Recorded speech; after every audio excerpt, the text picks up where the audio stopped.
রহিম। বরবরিয়া হাফিজিয়া মাদ্রাসার উদ্যোগে আজকে এই কোরআন মাহফিলের সম্মানিত সভাপতি সাহেব, উপস্থিত আছেন আমাদের সাবেক দুজন চেয়ারম্যান, আপনাদের একই গ্রামে বাড়ি, আমাদের নুরুল ভাই, মোজাম্মেল ভাই, আমার দলীয় নেতা মুশারফ, বাবলু সেক্রেটারি সহ সম্মানিত অতিবৃন্দ এবং আমার কাইমুদ্দি ভাই আসছে বিনোদপুর থেকে, সহ উপস্থিত ধর্মপ্রাণ মুসলমান ভাইরা, পদ্মার মা ও বোনেরা, সবার প্রতি রইল সালাম। আসসালামু আলাইকুম। ওয়ালাইকুম আসসালাম রহমতুল্লাহ। আজকে 5 মাস আগেও কোরআনের তফসির করা খুব বিপদ ছিল। এগুলা কোরআনের তফসির বা কোরআন মাহফিলের কথা বললে বলা নিষেধ ছিল, করতে দিত না, বাধা দিত। দু একটা হলেও ওই ওলেমা লীগ বলে একটা দল ছিল বাংলাদেশে, নিজেদেরকে মুক্তিযোদ্ধা বলে। এই ওলেমা লীগ যারা আবার শেখ মুজিবকে জাতির পিতা বানায় দিল, শেখ মুজিবকে আবার জাতির পিতা বানায় দিল এই ওলেমা লীগ। এখানে ক্ষান্ত হলো না, বললো শুক্রবার দিন আল্লাহ তুমি মাফ করো, শুক্রবার দিন শেখ মুজিবের নামে খুতবা পড়তে হবে। এই ওলেমা লীগ নিজেদেরকে আওয়ামী লীগ বলে দাবি করে, আবার নিজেদেরকে মুক্তিযোদ্ধা বলেও দাবি করে, একবার হাদিস করে, হাজার হাজার কোটি টাকা খরচ করে, হাজার হাজার কোটি টাকা। এই ওলেমা লীগ আর এই শ্রেণীর মানুষ হুজুর, নিজেদেরকে বলে যে আমরা হুজুর আলেম, অনেক কথা বলে, এইসব লোক ফতোয়া দিয়ে দিল যে শেখ মুজিবের নামে মুক্তি বানাইতে হবে। এই মুক্তিগুলো প্রায় হাজার হাজার কোটি টাকা খরচ হলো, আপনারাও দেখেছেন। সে মুক্তি এখনো দেখা যায় সিএনবির মোড়ে, ভাঙা যায়নি, কিন্তু কালিদি নষ্ট করে রাখছে। শেখ মুজিবের মুক্তি কালিদি মুখ চুপ ঢেকে রাখছে, দেখা যায় না, দেখতে পাননি আপনারা? ওটা বাংলাদেশে এমনকি পায়খানাতেও শেখ মুজিবের মূর্তি দেখা গেছে। বড় বড় পায়খানা ঢাকা শহরে আমরা শেখ মুজিবের মূর্তি দেখেছি। মানে যারা হজ করতে যায় তারা ওখানে আবার কিছু লোক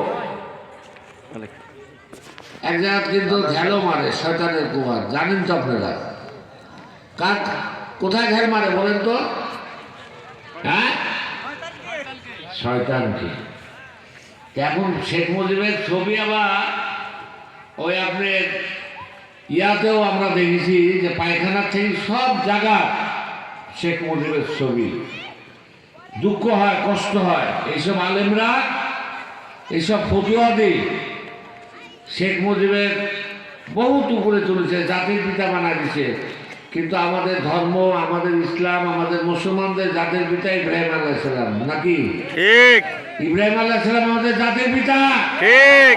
আর যারা আজকে বলছে ফতোয়া দিয়ে শেখ মুজিবকে জাতির পিতা, এবং ওই জুম্মার নামাজে খুতবার কথা যারা বলছে, তারা তো জালিম কাফের। যারা এগুলা করেছে তারা জালিম কাফের। এইসব মৌলবীর কারণে আজকে, এইসব মৌলবীর কারণে, মুনাফিকের কারণে আজকে মুসলমানদের ঐতিহ্যবিহীন হয়ে গেছে। আজকে ইসরায়েলের দিক তাকান, মাত্র 1 কোটি মুসলমান, আর সারা বিশ্বে 150 কোটি 160 কোটি আমাদের মুসলমান, আর ইহুদিরা হলে 1 কোটি। সেই ইহুদির সাথে বারবার ইসরায়েলে বলে আশপাশে মুসলমান যেখানে আছে, লেবাননে, ফিলিস্তিনে আমাদের মুসলমান মার খাচ্ছে, আমাদের মা বোনের ইজ্জত লুণ্ঠন করছে তারা। কোথায় আপনার ইমানি শক্তি? কোথায় মুসলমানদের ঐতিহ্য? মুসলমানদের ইতিহাস নাই? বদরের যুদ্ধ মনে করেন? বদরের যুদ্ধে আমাদের খেয়াল করি, আমরা দেখবো মাত্র 313 জন বীর মুজাহিদ, ইহুদি বলেন, কাফের বলেন, নাস্তিক বলেন, হাজার হাজার ইহুদিকে সেদিনকে কত্তল করে দিয়েছিলেন। তাহলে সেই ইমানটা কোথায় এখন বর্তমান? আমরা যতই ওয়াজ নসিহত করি আর যতই ওয়াজ করি আর কথা বলি আর ধর্মের কথা বলি, আমরা যেটা বলছি সেটা করছি না। আমাদের মুসলমানরা মার খাচ্ছে, আমাদের মা বোনের ইজ্জত দুর্বল হচ্ছে।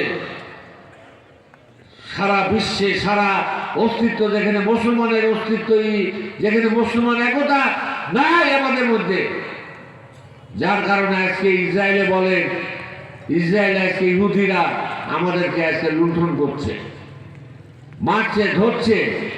এই জাতীয় ওলেমা লীগ বলেন আর এই মুনাফিকের কারণে আজকে আমাদের এই অবস্থা। আমরা ওয়াজ মাহফিল করি আর যাই করি, আমাদের ইমান যদি শক্তি না হয়, ইমান যদি মজবুত না হয়, তাহলে আমাদের কোনো কাজ লাগবে না, কোনো বক্তৃতা দিয়ে কাজ হবে না। আমি বলছি, আমি এটা করছি না।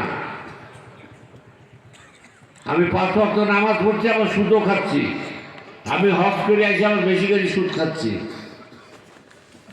সুদের রমজান ব্যবসা চলছে গ্রামগঞ্জে, রমজান চলছে, নামাজও পড়ছি, সুদও খাচ্ছি। হজ করে আসিও আমি সুদ খাচ্ছি। কোথায় আবার অস্তিত্ব থাকবে? কিসের ইমানের জন্য আমরা আজকে বলবাদ হবো বা শক্তি পাবো? আমরা কোথায় থেকে শক্তি পাবো? আমরা যদি শক্তি না পাই, আমার ইমান যদি না থাকে, আমি নামাজ পড়বো, রোজা করবো, হজ করবো, জাকাত দেব, শয়তানির বেলাতে আমি সব কিছু করবো, সুদও খাবো, হবে? হবে না। যার কারণে আজকে সারা বিশ্বে মুসলমানদের অস্তিত্ববিহীন হয়ে যাচ্ছে, মুসলমান দ্বারা নির্জীব হয়ে যাচ্ছে, মুসলমানদের অস্তিত্ব বিলীন হয়ে যাচ্ছে। আমরা যেটা বলছি সেটা করছি না, উল্টাটা করছি। আমরা দেখেছি, শুনেছি, বলেছি। আপনাদের মনে আছে দেলাওয়ার হোসেন সাইদির কথা? জানেন না? বোঝেন না? যার কোনো ওয়াজ শোনার জন্য কোনো দল না, আওয়ামী লীগ লোক বলেন, বিএনপির লোক বলেন, জামাতের লোক বলেন, আর যে দলই হয়, কমিউনিস্টরাও তার ওয়াজ মাহফিল শুনতে যেত, কথা শুনতে যেত। কত বড় একটা আলেম ছিল, যার কথা শোনার জন্যে একটা মাইকিং করে আসবেন চারঘাটে, একটা মাঠে জায়গা দেওয়া যেত না, মানুষ ওয়াজ শুনতে যেত, তার কথা শুনতে। তাকে আপনারা লিয়ানি ইঞ্জেকশন দিয়ে হসপিটালে, তার আগেও সে বলেছে আমি ভালো আছি, ইঞ্জেকশন দিয়ে আপনি তাকে, একটা আলেম, শুধু বাংলাদেশের না, আন্তর্জাতিক খ্যাত সম্পন্ন একটা আলেম, তাকে আপনারা মাইরে ফেললেন। এবং যারা কোরআনের কথা ওয়াজ মাহফিল করেছে, তাদেরকে আপনারা ধরে নিয়ে যায়, হয় গুম করে ফেলছেন, না জেল খাটাইছে। আমি একটা কথা বলেছিলাম, শেখ হাসিনা, তখন আমার অনেক আলেমের সাথে দেখা হয়েছে, 24টা জেলখানা তারা লিখেছে গোটা বাংলাদেশে, ডান্ডা বিড়ি শিকল পড়ায় গোটা বাংলাদেশে আমার ঘুরাইছে। আমি মারাই গেছিলাম, আল্লাহ আমাকে বাঁচা গেছে। অনেক আলেমের সাথে কথা হয়েছে। তো ভাই, আমি একটা ওয়াজ করেছিলাম, একটা কথা বলেছিলাম, বেলায়েতি ভাই, অনেকের সাথে দেখা হয়েছে। বিভিন্ন জেলখানা, সাতক্ষীরা বলেন, আর কিশোরগঞ্জ বলেন, আর নোয়াখালী বলেন, ঢাকা বলেন, ফরিদপুর বলেন, রাজবাড়ি বলেন, কয়টার নাম বলবো বলেন, নোয়াখালী বলেন আর রাজবাড়ি বলেন, সব জায়গায়, নেত্রকোনা বলেন, জামালপুর বলেন, শেরপুর বলেন, এমন কোনো জেলা নাই যে আমার না লিখেছে এই ডান্ডা বিড়ি পুরা। কথাটা বলেছিলাম যে শেখ হাসিনা কবরস্থানে পাঠানো হবে। কিসের জন্য বললাম? বলেছিলাম এই জন্যে,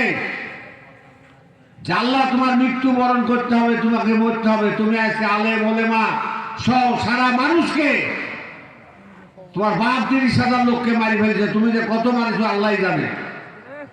30,000 না হলে কাছাকাছি চলে গেছে, এত লোককে খুন করেছ।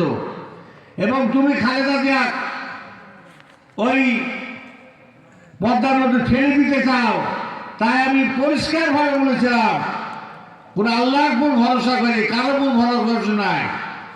শেখ হাসিনার পতন কোনো আন্দোলনে হয়নি, আল্লাহর হুকুমের পতন হয়েছে। আল্লাহর হুকুমে, আল্লাহর গজবে শেখ হাসিনার পতন হয়েছে। এটা মনে রাখতে হবে আপনাদেরকে।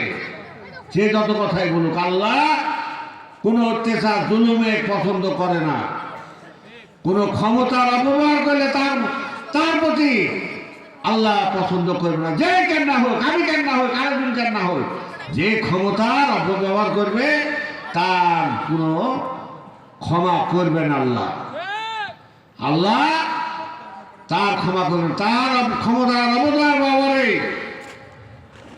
তার জুলুমের কারণে সে মানুষকে পানি ফেলতেছে, কার হাত পা বাঁধিয়ে দিত, বুড়ি গঙ্গা ফেলতে পারে। তাই আমি বলেছিলাম ও পতন হয়েছে আমার বক্তৃতা দেওয়ার 13 মাস 7 দিন পর। আমি বলেছিলাম যে শেখ হাসিনা তো কবরস্থানে পাঠানো হবে, তো কর্মস্থানে নিয়ে যাবো, পরিষ্কারভাবে বলেছিলাম। এই একটা কথা বলার জন্যে আমার উপর জুলুম নির্যাতন ঘনা আসলো। আরে তুমি বিনা বিচারে মানুষকে হত্যা করতে খুন করেছ।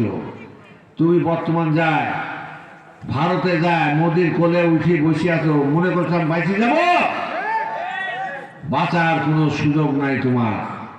মোদি সাহেব, আপনি ভারতের, আপনার দেশে 8টা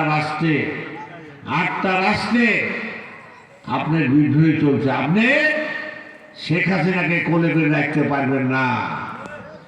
শেখ হাসিনার বিচারে হবে, যে বিচার, যে কারখানা, যে আদালতে সালাউদ্দিন কাদের সহ অনেক আলেম ওলামাদেরকে আপনি ফাঁসির কাস্টতে ঝুলাইছে, তাদের বাল বাচ্চা কাঁদছে, আল্লাহ আল্লাহ করছে, বিনা বিচারে আপনি, বিনা সাক্ষীতে আপনি তাদেরকে খুন করেছেন আলেম ওলামাদের।